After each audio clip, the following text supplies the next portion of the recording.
జ్యోతిరావు పూలే గారి జయంతిని పురస్కరించుకొని ఏపీఎల్సీఎల్ ఆఫీసులో నిర్వహించిన ఈ కార్యక్రమాన్ని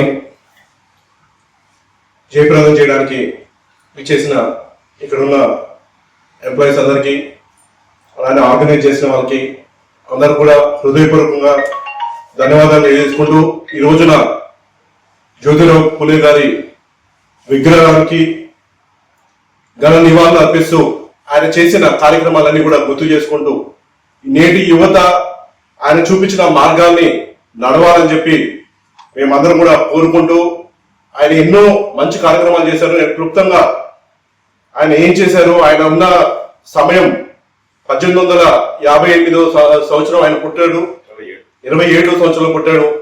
ఆయన ఆ సమయంలో భారతదేశం ఎలా ఉండేది, ఆ రోజున ఆయన ఒక సోషల్ రిఫార్మర్ గా, ఒక ఎడ్యుకేటర్ గా, ఒక యాక్టివిస్ట్ గా, సోషల్ యాక్టివిస్ట్ గా, అలానే మహిళలకి సమాజం పట్ల గౌరవం కలిగే విధంగా, అలానే వాళ్ళకి కూడా పురుషులతో పాటు సమానంగా విద్యా అవకాశాలు ఉండాలి, అన్నింటిలో అవకాశాలు ఉండాలని చెప్పి పోరాటం చేసిన వ్యక్తిగా ఆయన నిలిచారు.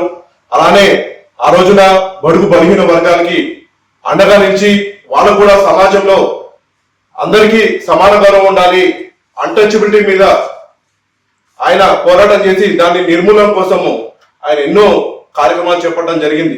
అలానే వాళ్ళ భార్య శ్రీ సావిత్రిబాయి పూలే గారి సహకారంతో భారతదేశంలోనే మొట్టమొదటి మహిళా స్కూల్ ఏర్పాటు చేసి మహిళలకి మొట్టమొదటిసారిగా విద్యని అభ్యసించిన మహనీయుల్లో మొట్టమొదటి స్థానంలో మన జ్యోతిరావు పూలే గారు ఉంటారు.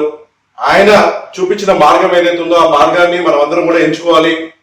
ఈ రోజున ఇవాళ మనం అందరం ఇలా జీవిస్తున్నాం అంటే, ఇంత స్వేచ్ఛ వాయువును మనం పీలుస్తున్నాం అంటే దానికి కారణం ఇలాంటి ఎంతో మంది పుణ్యాత్ములు వాళ్ళు చూపించిన దిశా నిర్దేశంలో మనం అందరం కూడా అడుగులేస్తూ భారతదేశం ఇలా కొనసాగడానికి ఎంతో మంది మహనీయులు ఉన్నారు. ఆ మహనీయులు అందరూ కూడా మనం స్మరించుకుంటూ వాళ్ళు చూపించిన మార్గాన్ని మనం అందరం కూడా ఎంచుకుంటూ సమాజంలో వాళ్ళు చూపించిన మార్గాన్ని ప్రతి ఒక్కరు కూడా పాటించాలని చెప్పి హృదయపూర్వకంగా నేను కోరుకుంటూ, మరొకసారి జ్యోతిరావు పూలే గారి జయంతి సందర్భంగా ఆంధ్ర రాష్ట్ర ప్రజలకి, అలానే భారతదేశంలో ఉన్న ప్రతి ఒక్కరు కూడా హృదయపూర్వకంగా జ్యోతిరావు పూలే గారి జయంతి శుభాకాంక్షలు తెలియజేసుకుంటూ సెలవు తీసుకుంటాను.